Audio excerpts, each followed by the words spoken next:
Olá, seja bem-vindo de volta às nossas aulas aqui da nossa série através da Bíblia, aqui da Escola Charles Spurgeon Online. Sou o professor Felipe Prestes. Nós estamos aqui para mais uma das nossas aulas, analisando o livro de Colossenses. Na última aula eu concluí falando aqui exatamente sobre o fato de que a dor é quase sempre considerada de forma individual e mostrando basicamente que o que resta das aflições de Cristo diz respeito aquilo que nós sofremos por amor, na verdade, aquilo que nós sofremos e que afeta as pessoas de tal forma que pode abençoá-las, que pode edificá-las, que vai nos edificar também. Então o nosso sofrimento ele completa, ele preenche o que resta das aflições de Cristo, no sentido de que há uma dor ligada à edificação. Essa foi a posição que a gente analisou aqui.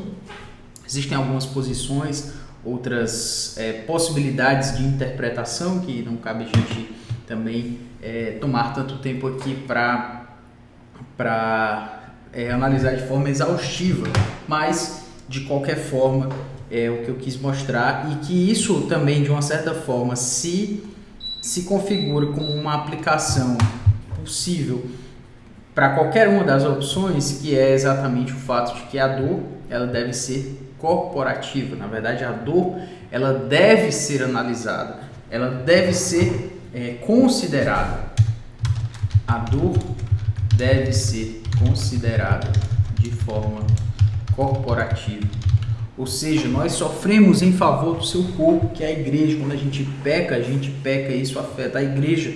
E quando a gente sofre, essa dor ela também é corporativa. Não é à toa que a gente analisa a compassividade, né? A compaixão que a gente nota na Escritura sobre, por exemplo, chorar com os que choram, alegrar-se com os que se alegram.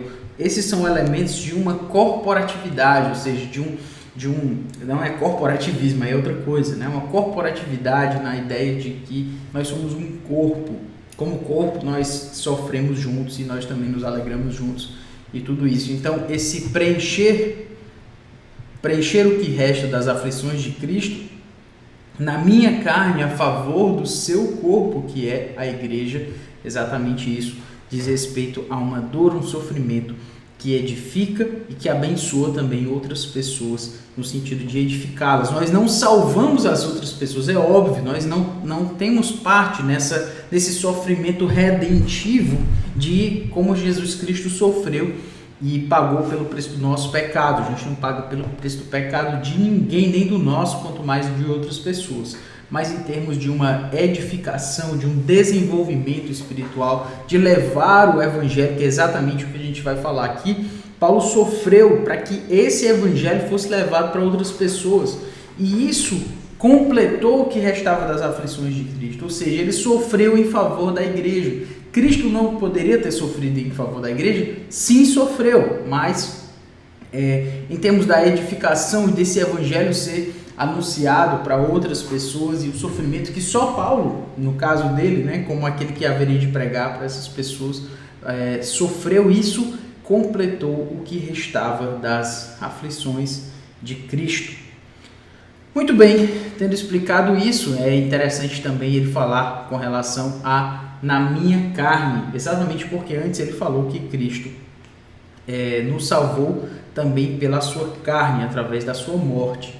E aqui novamente a palavra carne aparece, aqui no versículo 24, a palavra sarx, exatamente. E logo anteriormente aqui, quando ele falou sobre... quando ele falou que mediante a sua morte para apresentar-vos, na verdade, ele agora, porém, vos reconciliou no corpo da sua carne. Isso é versículo 22, no corpo da sua carne. O corpo da sua carne, a palavra carne é a mesma exatamente, e traz essa ideia de que nós precisamos sofrer na carne. Isso diz respeito a como eu falei, né, é um comprometimento. Quando a gente falou sobre carne, a gente falou sobre comprometimento. Cristo se comprometeu completamente, ele arriscou sua própria carne, sua própria pele, entregou a sua própria vida em favor de nós. Então, se nós queremos fazer algo com relação às pessoas, a gente precisa fazer também entregando a nossa própria carne. Então não confie naquele que fica dizendo para você como você deve fazer a sua vida e ele não faz nada em favor de você. Ele não sofre juntamente com você. Então é difícil confiar nessa pessoa, né? Especialmente no que diz respeito ao nosso desenvolvimento espiritual. Então já podemos analisar esse texto como eu falei. A dor deve ser considerada de forma corporativa e nós entregando, na verdade, nós estarmos dispostos a entregar nossa vida em favor da igreja, por amor à igreja. Se nós entregamos a nossa vida por amor à igreja, é disso que nós precisamos, sabe? De uma entrega, de estar disposto a sofrer, de deixar de ser individualista, analisar só a nossa própria dor, nosso próprio sofrimento e passar a analisar a nossa dor, o nosso sofrimento de forma corporativa, certo? Essa é a ideia que a gente tem trazido aqui. Vamos para o versículo 25. O versículo 25, ele diz, agora Paulo diz, né? Da qual me tornei ministro, da qual me tornei ministro. Novamente, não sei se você notou, mas a palavra ministro aparece novamente, certo? E a palavra é a mesma, diáconos, eu já falei para você.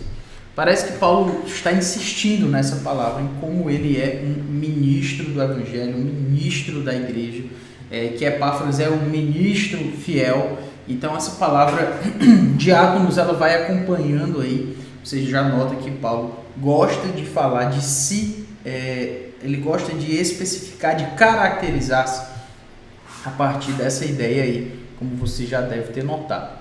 Então, da qual me tornei ministro de acordo com a dispensação da parte de Deus, certo?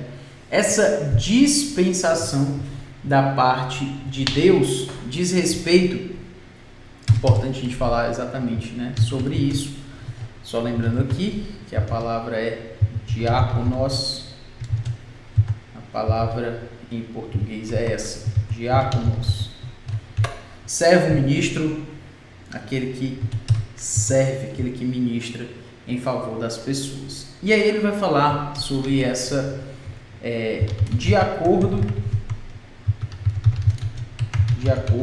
com a dispensação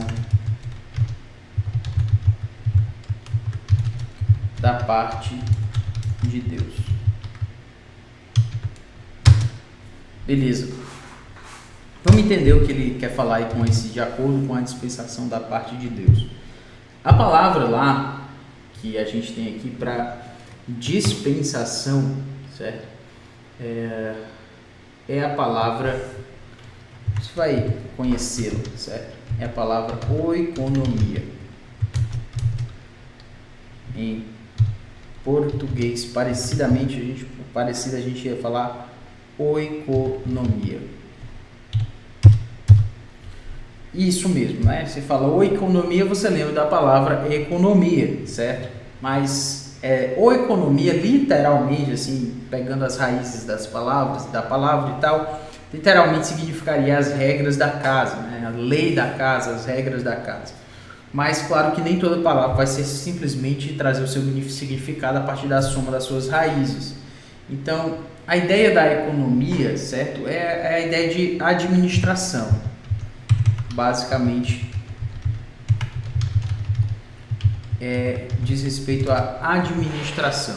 Ou seja, Paulo se diz que quando ele fala aí sobre ele ser de acordo com a dispensação, ele é comissionado, né, como um administrador, certo? Para cuidar, o que seria essa administração, o que seria essa dispensação? Basicamente, agora, na nova aliança, porque agora me veio à mente aqui a importância de explicar que essa palavra dispensação, ela é tida por aqueles que acreditam no dispensacionalismo, certo? Meu propósito aqui não é explicar, não é falar sobre dispensacionalismo, aliancismo e tal, mas já que a palavra apareceu, a gente dá uma breve explicação. O dispensacionalismo é a ideia de que Deus trata com o seu povo de forma diferente através dos séculos, através da história. Então Deus trata com o povo de Israel de uma forma específica, diferente da forma como ele lida com a igreja, certo? Em termos do seu relacionamento, em termos da sua liturgia, em termos da própria lei e tudo isso. Então, os aliancistas, eles vão dizer que, de uma certa forma, também há uma certa diferença, mas o aliancismo vai mais dentro da continuidade, ou seja,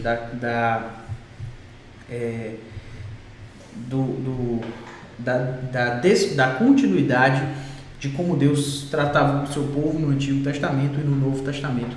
Há uma continuidade, ninguém vai negar que há diferenças, mas dentro de um espectro aí, o dispensacionalismo vai ser mais a favor da descontinuidade e o aliancismo vai ser mais a favor da continuidade. De toda forma, já para deixar claro isso aí, que não é meu propósito aqui defender aqui um ou outro,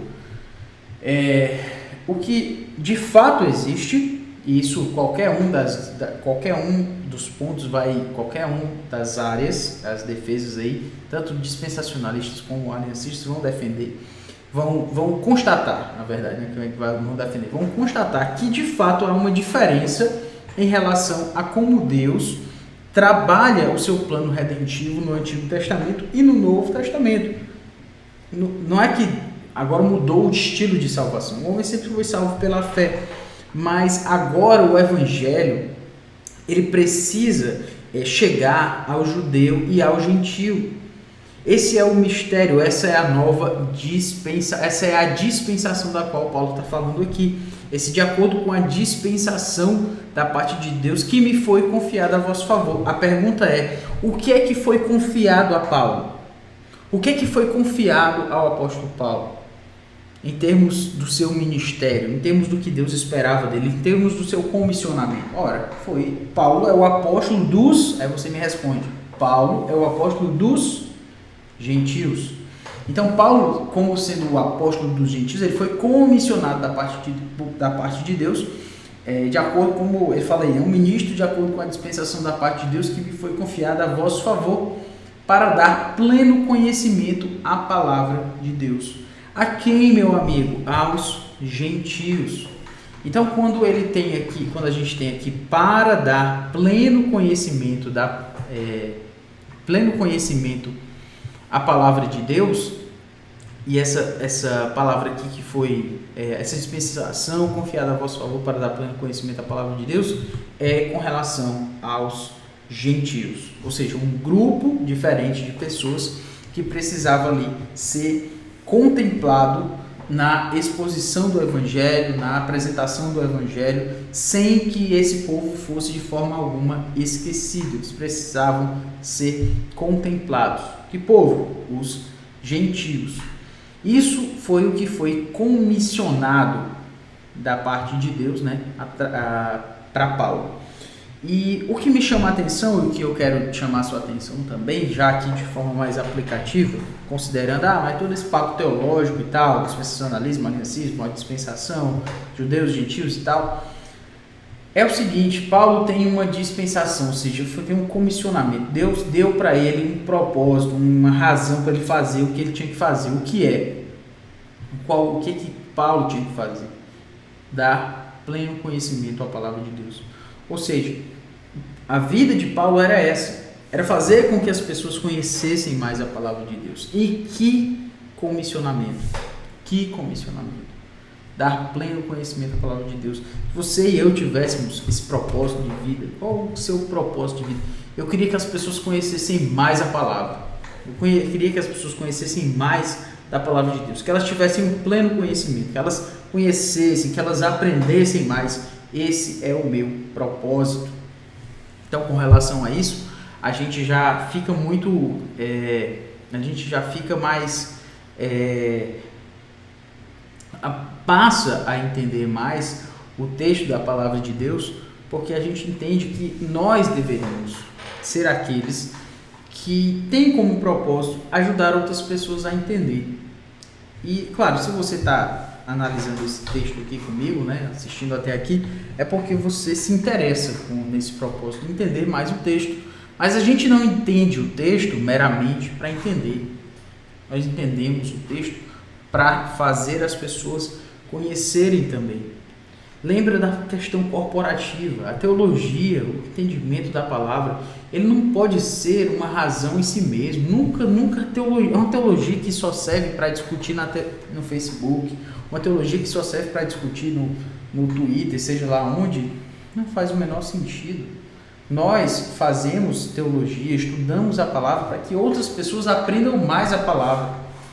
E que belo propósito de vida seria esse se você e eu tivéssemos exatamente o propósito de conhecer mais a palavra. E não só de conhecer, mas de fazer as pessoas conhecerem mais a palavra. É isso ao que eu quero chamar a sua atenção aqui, certo? Então, para dar pleno conhecimento à palavra de Deus. Fantástica essa colocação do apóstolo Paulo, nos fazendo lembrar que foi para isso que Deus o chamou.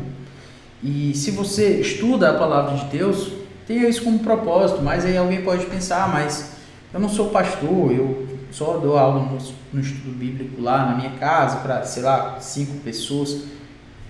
Fantástico, você tem 5 pessoas nas suas mãos para você ser bênção na vida delas e ajudar essas pessoas a conhecerem mais a palavra. Para que coisa mais importante do que isso? E ultimamente eu fico considerando sobre... eu vejo algumas pessoas virem falar para mim, né? Mas eu queria pregar mais, eu não tenho tantas oportunidades, porque meu pastor, ele prega mais vezes e tal, e eu não tenho oportunidade do púlpito e tudo. E sabe o que eu acho? Eu acho que nós deveríamos assumir a responsabilidade de levar a palavra em qualquer contexto, quer seja oportuno, quer não. Ou seja, eu não posso ir para o púlpito, você pode ir para um banco e ensinar a palavra de Deus para alguém. Lembra lá do eunuco? Você entende o que você está lendo, né? Felipe pergunta para o eunuco. Quantas pessoas gostariam de aprender mais, de conhecer mais da palavra, mas elas não entendem? Nós poderíamos ter isso como propósito, dar pleno conhecimento à palavra de Deus, fazer com que as pessoas conheçam mais da palavra de Deus. Deveria e poderia de fato ser um propósito de vida, como era em relação ao apóstolo Paulo. Agora a gente chega aqui no versículo 26, se a gente voltar um pouquinho aqui no nosso esboço, ele vai falar desse eu coloquei aqui, tem um segredo aqui, mas a gente pode chamar isso aqui de mistério. Estamos falando então desse mistério. Que mistério é esse exatamente? Esse do qual Paulo vai falar agora, de acordo com a dispensação que me foi confiada, e agora ele vai falar desse mistério. Estamos aqui entre o versículo 25 e o versículo 27. E aqui a gente vê o apóstolo Paulo falar aqui sobre o mistério que estivera oculto dos séculos e das gerações.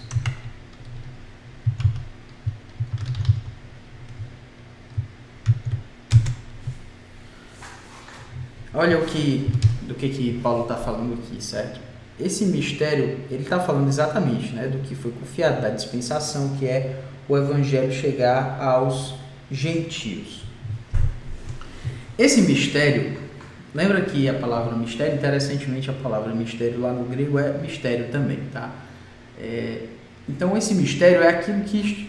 O que significa mistério? Na Bíblia, mistério é aquilo que estava oculto e que foi revelado, basicamente isso. Então, o que é que estava oculto e que foi revelado? Exatamente o Evangelho, a salvação, chegar aos gentios. Se você olhar para o Antigo Testamento, a ênfase do Antigo Testamento é majoritariamente sobre os judeus. É a salvação chegando aos judeus, ao povo judeu. É Deus tratando com o povo de Israel, Deus salvando o povo de Israel. É claro que dentro do Antigo Testamento já há alguns pontos que são salientados ali em relação aos gentios. quando fala que todas as famílias da terra vão ser abençoadas, em Abraão, certo? Na descendência de Abraão.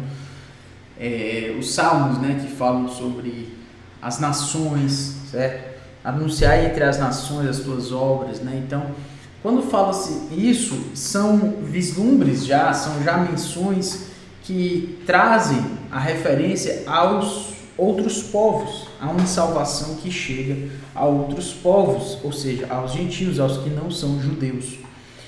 Mas quando a gente chega no Novo Testamento, o que a gente vê é uma ênfase muito grande nesse ponto. O Senhor Jesus Cristo começa o seu ministério, ele começa a falar, nem em Israel nem em Jerusalém eu cheguei a ver fé como essa, por exemplo, com relação ao gentio.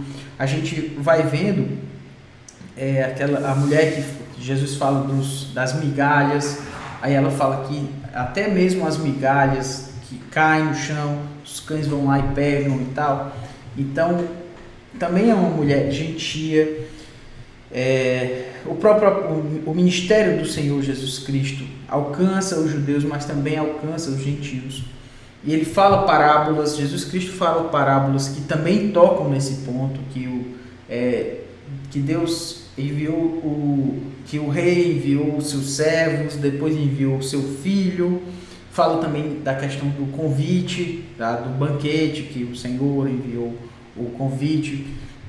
Muitos não aceitaram, depois ele chamou as pessoas que estavam na rua, né, as pessoas de menos importância, também mencionando os gentios. Então, essas parábolas, né, do reino e tal, elas são textos, e o próprio apóstolo Paulo, o ministério do apóstolo Paulo, exatamente, quando ele chega nas sinagogas, depois ele sai das sinagogas, a maioria das vezes ele é expulso das sinagogas, expulso pelo povo judeu e vai para os gentios, mas sempre tem esse caminho, primeiro para os judeus, depois para os gentios. Romanos 1,16, o evangelho é o poder de Deus para a salvação, primeiro do judeu e também do grego. Então, há essa perspectiva primeiro do judeu, mas isso é bíblico, isso é algo que Deus, aprova a Deus que assim fosse, mas depois também os gentios. Então a ênfase do Novo Testamento é ligada à salvação para os gentios.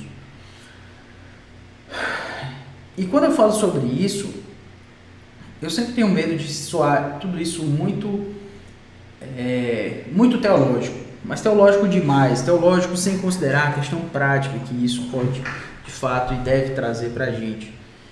Então, esse mistério que estivera oculto, né, dos séculos e das gerações, como ele diz aí, agora todavia se manifestou aos santos, é exatamente essa salvação aos gentios. E quando a gente pensa sobre isso, eu não tenho como parar de pensar nos outros povos, em pessoas, aqui os gentios eram os outros povos, e hoje a gente ainda tem os outros povos, embora que a gente não seja dividido mais entre judeus e gentios dessa forma como eram, né? A maioria de nós somos gentios, né? Mas ainda tem vários outros povos que não foram alcançados. E aqui eu não estou falando somente das missões para países em que o evangelho não chegou ainda, ou que chegou ainda de uma forma muito pequena.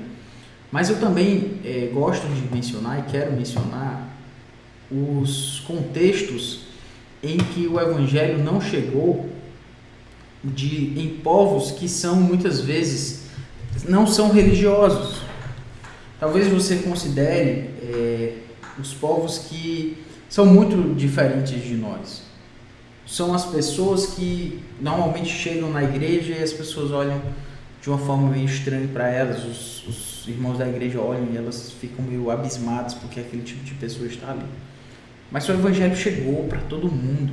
O evangelho chegou para que qualquer pessoa viesse a crer, qualquer um dos povos, para que essas pessoas fossem salvas. E isso era meio, sabe, tem expressãozinha, né, mind blowing, né, explodia a mente do judeu, porque ele não conseguia entender, porque ele era para ser salvo, era para ele ter alguma significância maior, era para ele ter a eminência em termos de que ele recebeu primeiro a salvação. E eu acho que isso acaba se estendendo para nós. Isso acaba se estendendo para o fato de que às vezes a gente acha que o evangelho é só para o povo que é parecido com a gente. Então eu acho que a gente precisa fazer a igreja, fazer da nossa comunidade um lugar que pregue o evangelho a todo tipo de gente. É claro que, dependendo do nosso contexto, acaba que uma igreja toma uma identidade mais jovem, ou mais velha, ou mais pobre, ou mais rica, não sei, depende do contexto lá dela, mas o esforço da igreja é que levar o evangelho a todos os povos. Por quê? Porque o ministério foi exatamente esse. A salvação tinha chegado somente a um grupo, e agora ela vai chegar a todos os povos. E a gente tem que ajudar e se esforçar para que esse evangelho chegue para todos os povos. E viver à luz desse mistério que foi finalmente revelado. Próxima aula a gente continua essa conversa. Por enquanto ficamos por aqui. Um grande abraço. Valeu!